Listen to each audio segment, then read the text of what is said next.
Hi, I'm Tony Mejia, the site pastor in Forest. I'm also part of the Grand Bend team. If you're new, part of VPC, or still trying to figure out faith, welcome. Have you ever just felt like you were part of a race that you didn't sign up for? I was a youth pastor, and we would go on this youth retreat to Point Pelee National Park. It's the most southern tip of Canada. And part of the experience was going there during the day, but also at night. And this would be a trek where we'd go through these windy roads, this forest area. There's no lights at all. Then we would get to the point, which was like a beach with little rocks. It was honestly fantastic. Motivating, convincing youth to go, no problem. They would be so well behaved, we'd get there in no time. The trek back was awful. Literally, they acted like they were 90, 100 years old. Their hips would hurt, their feet would hurt, everything would just fall apart. They would rather peel over and die than continue on the trek. So what I would say is I see the gate, and that gate represented that we were close to our cabins. I'd be like, let's run. I see the gate. And they're like, yeah, I see it too. We'd all be booting it. And they're like, I don't see it anymore. I'm like, no, literally, it's over there. The gate wasn't even close.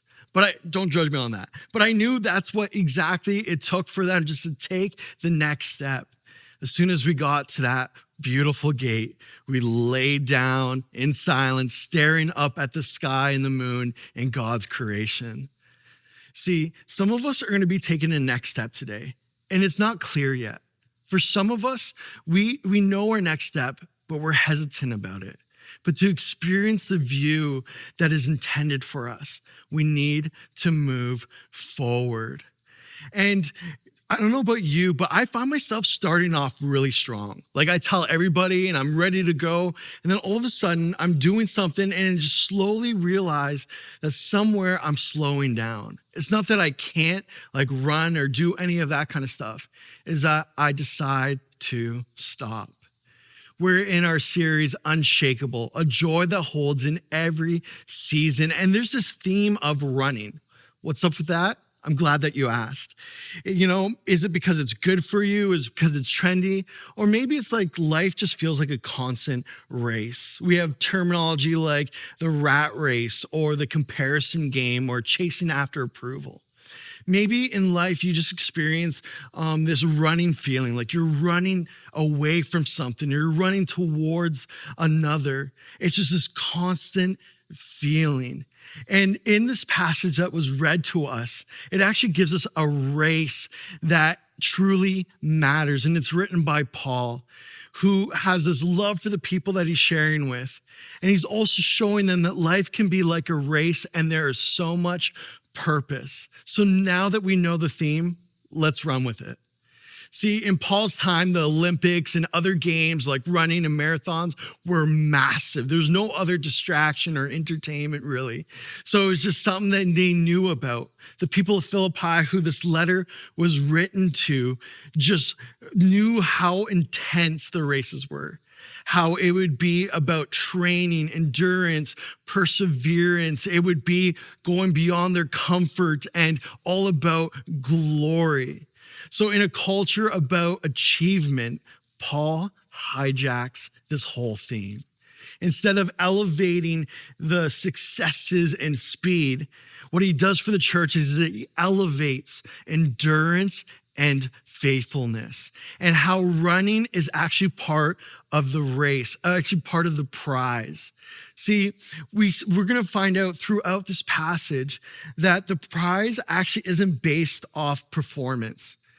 It's actually based off participating. And that might cringe some of you. You're like, I don't want a participation ribbon.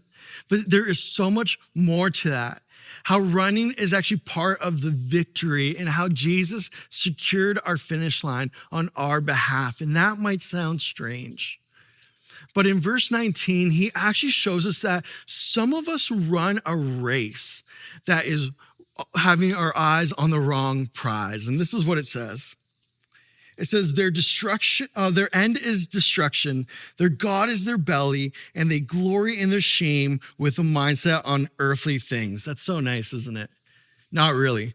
But here he's saying, hey, look, our race is actually easily distracted by comparison, by busyness, by self-centeredness, by fear. How our race could actually be slowed down by discouragement or compromise or wanting a sense of comfort.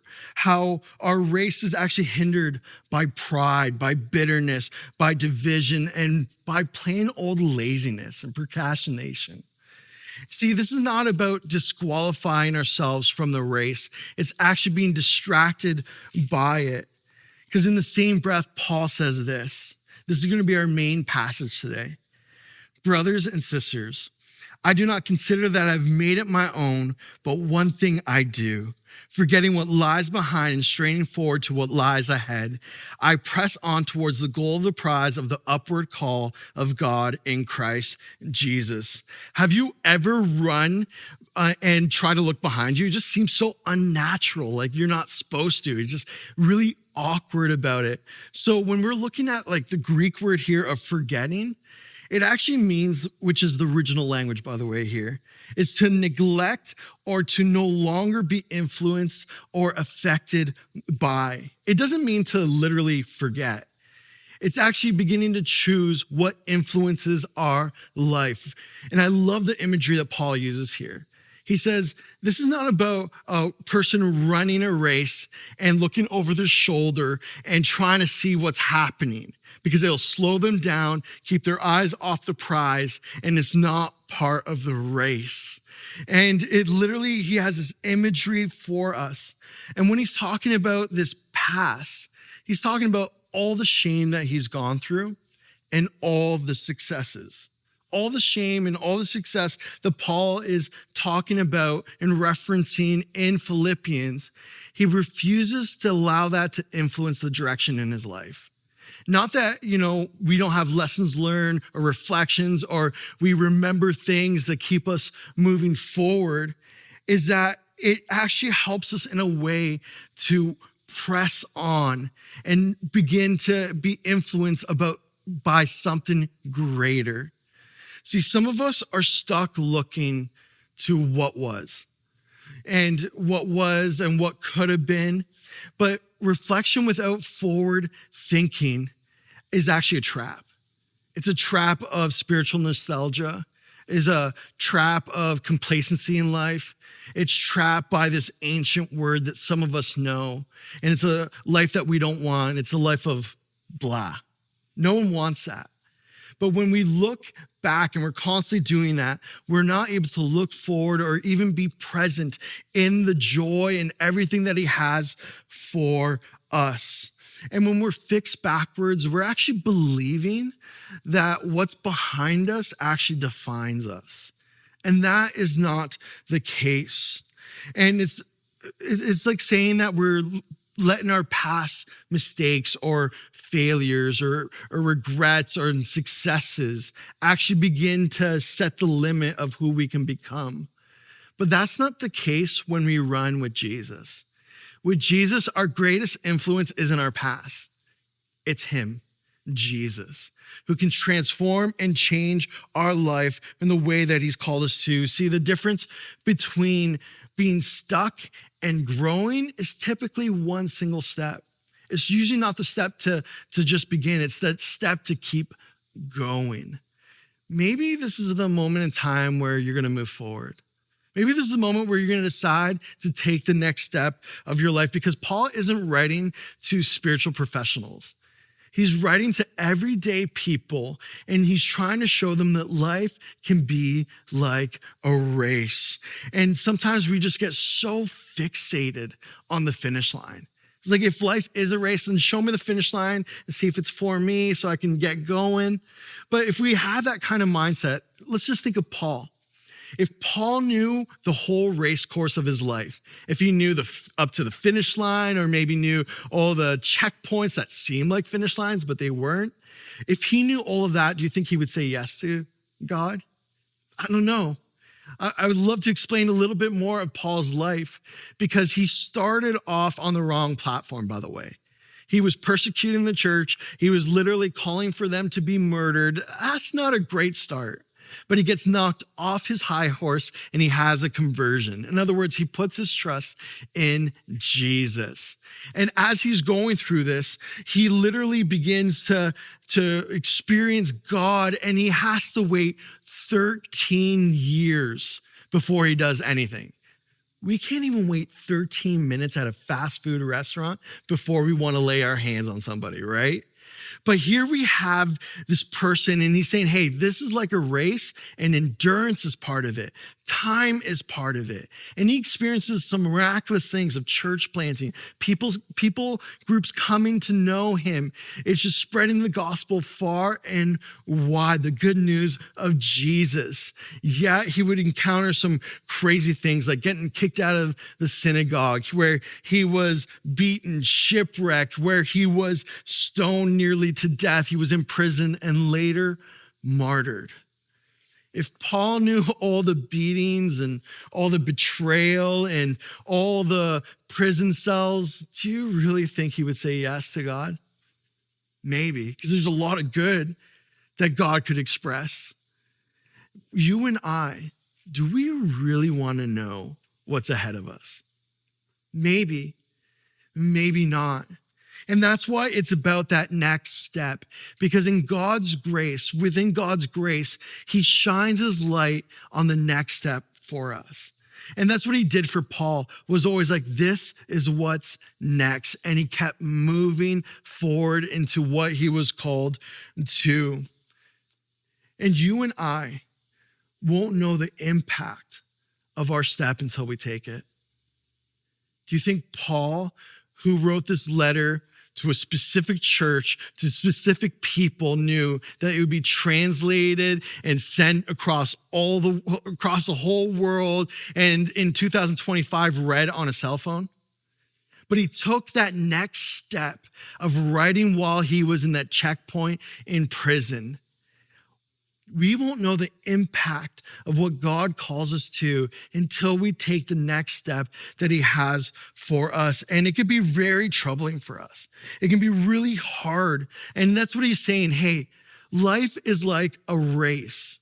And life with Jesus is like a race, and it's worth the training. It's worth the sacrifice. It's worth giving your all to. It's totally worth it, but it's 100% your choice, because the finish line isn't our responsibility.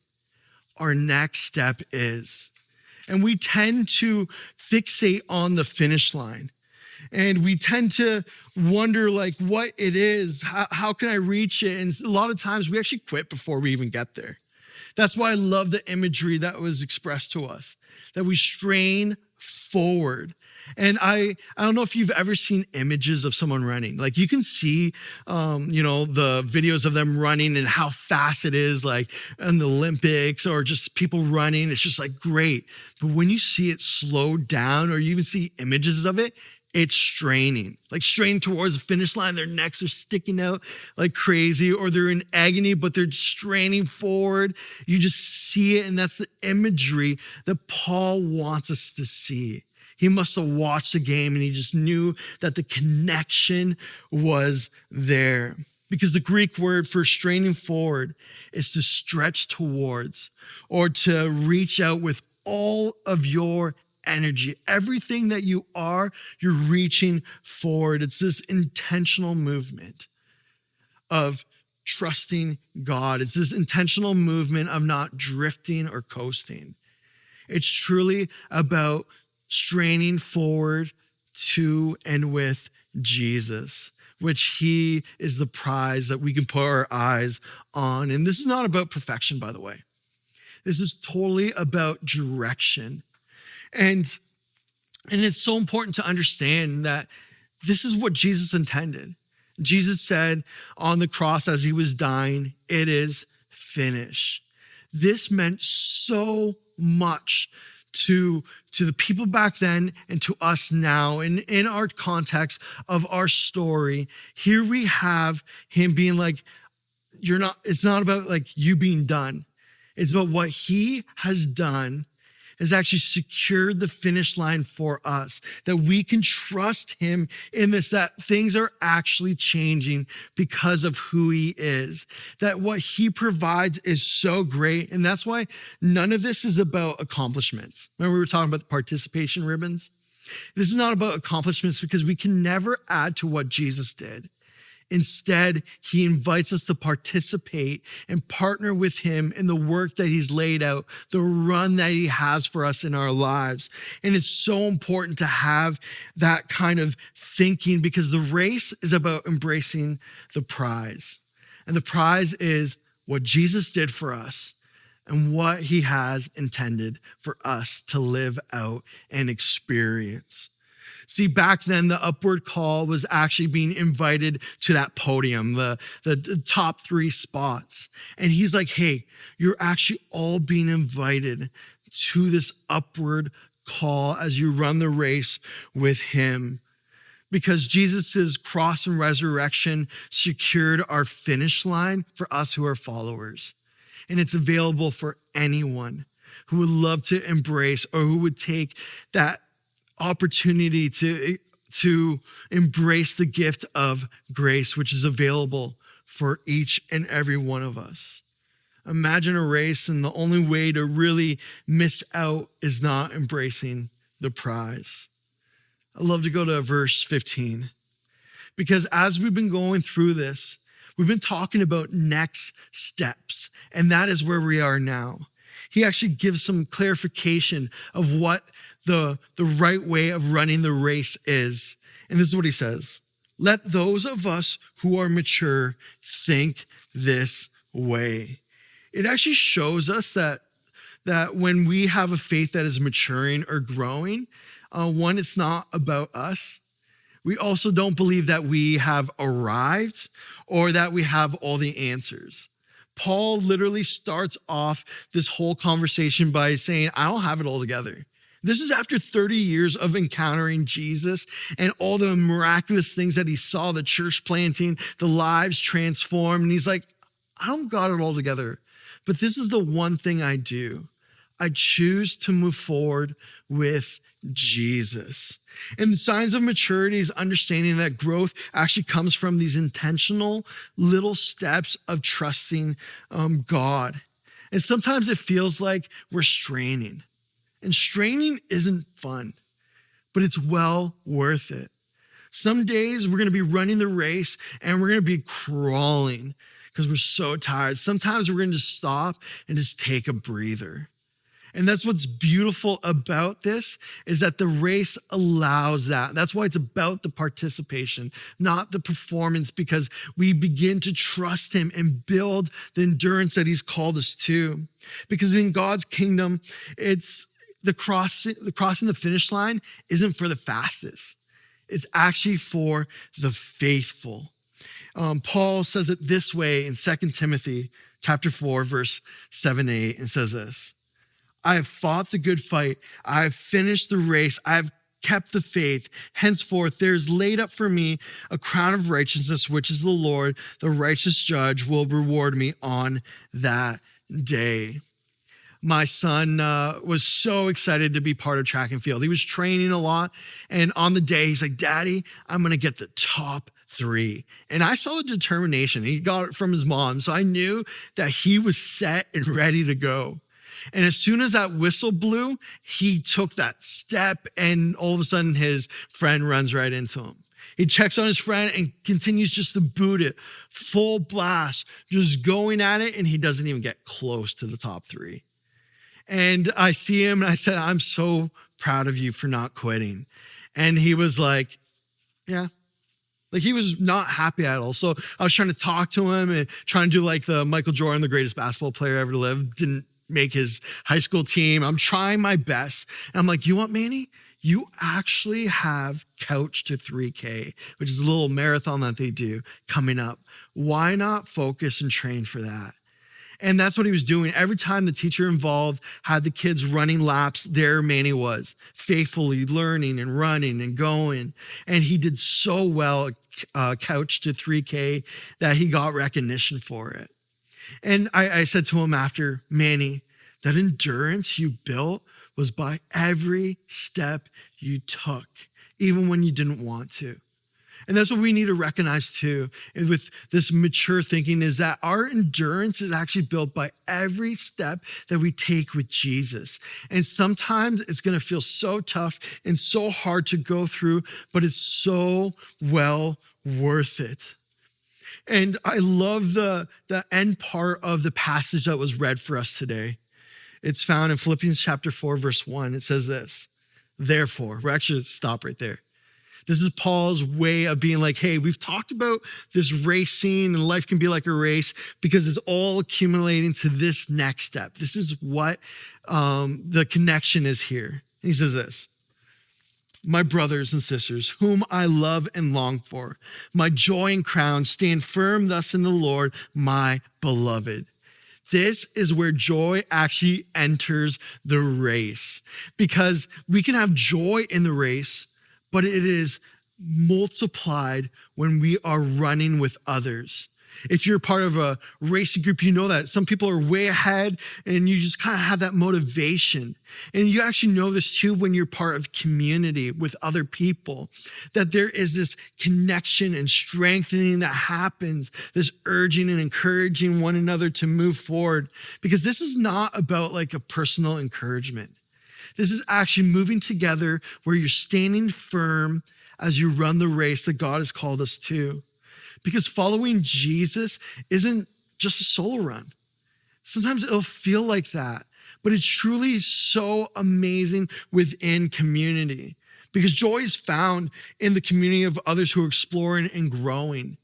There is something sacred about having this trust that's being built where someone shares their learnings or their wrestling or what they're exploring, expressing their doubts and fears and celebrating with the successes and all that because there's so much growth in being that is shared.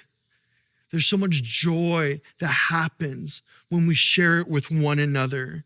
Joy is multiplied in community, but is isolated when we're alone. It's actually where our joy tends to fade is by ourselves. But in the presence of others, it gets louder. It actually gets reinforced by sharing and laughter and prayer and shared purpose. How spiritual complacency actually grows when we stop running with others. It's actually really easy to drift when no one knows where you're at. And I've been there before, so I know the truth of that. And maybe that's where you find yourself today. Maybe your next step is actually just being part of community, saying hi to someone and be like, hey, let's connect. And we can never underestimate what it's like to be in community and running together this race called life. It is so good and amazing. And what I want us to know is that your next step might not be dramatic, but it should be decisive. One of my favorite scriptures that Paul writes is in 1 Thessalonians 5:24, and it reads this, he who calls you faithful, he who calls you is faithful, and he will surely do it. When my family said yes to be part of Vitalpoint Church and be part of Forest, we were so excited. So many things lined up and we were giving up like 30 years of this being in the same place, 15 years of this and that. We just knew that we'd leave it behind so we could move forward to what was next. And things were going so great until they weren't. Things actually got bad pretty fast. We got an eviction notice in the place that we were staying because they were going to sell the house. And that ended up putting so much pressure. It was like we thought we had time to move forward, to take every next step. And the next steps that we took were whatever was available.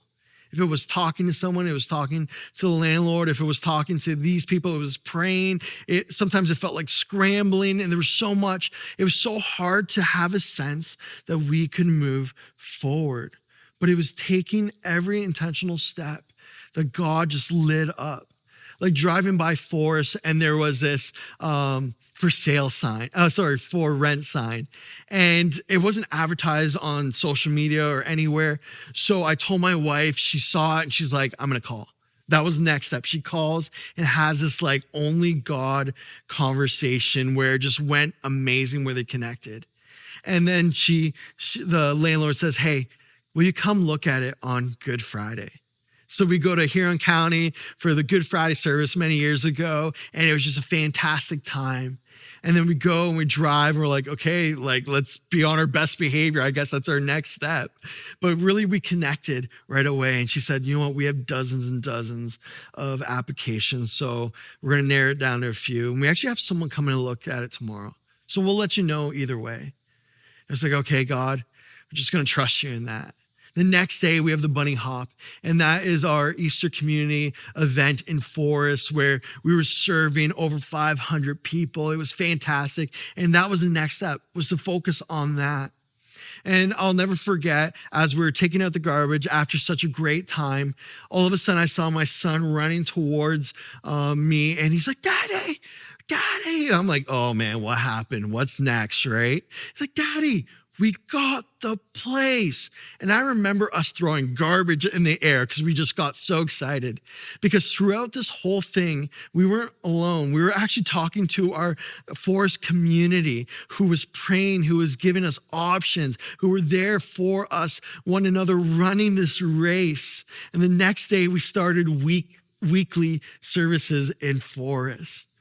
And see, this is not about my family's glory. It's not about Paul's glory. This is truly about God's glory and what he does as we take the next step that he's called us to. We don't have to figure out the entire race. We'd love to. All we need is clarity on the next step. So as we conclude, I want to give you some next steps that you can take. And really, this is between you and God. As you begin to discern it in community, walk with one another, but that next step will become clear. And it may not be some of the things on this list, but God might speak something specific to you. Because maybe it's trusting God with your past. Maybe we need to stop staring behind us of what was and what could have been, and only look back to see how far God has taken you, because our past does not have to influence us. Maybe it's saying yes to something new, because that step of obedience is so much more than we know it, but we don't really know it until we take that step. It was so hard to leave back everything that we knew, but taking that yes brought so much joy and so much part of the race. Maybe it's actually getting in the race. Maybe it's time to stop spectating your call and actually embrace what God made you for. Maybe it's taking the next step that you've avoided, that you've been neglecting or not wanting to do. Because what he has waiting for you on the other side is amazing, and you won't know it until you take it. Maybe it's praying a quiet yes. I feel like we underestimate those small steps of just quietly being like, yes, God, what you want, God. Those small steps have big direction to them. Maybe it's linking arms with others. You've tried life without others, and maybe it's time to actually run the way that it was meant, to be together, to run with one another. And your joy will multiply when you're part of a community that explores and grows together. And maybe it's about putting your trust in Jesus. Maybe the race whole metaphor, analogy, illustration isn't for you. But the whole thought of running without Jesus, or having Jesus not in your life, like you've tried life without him, or you've tried bits of him. Why not begin to explore what faith can look like in your life as you put your trust in him? And maybe the difference is so much greater than you know. And what the beauty of all of this is that the prize isn't for the perfect. It's for the striving. It's for those who press forward, who trust him, because it's not about the fastest, but it's about the faithful. And some of us are here, and we just need to keep on going. We need to keep going in the race and not believing the lies that we aren't moving forward. Whatever that next step is, in God's kingdom, forward is forward. And there's so much in trusting in Jesus, because that's what the race is truly about, is trusting him with every next step of your life. So let me ask you, what's that one step that you can take today? Because that next step will help bring clarity and view of everything that God has intended for you.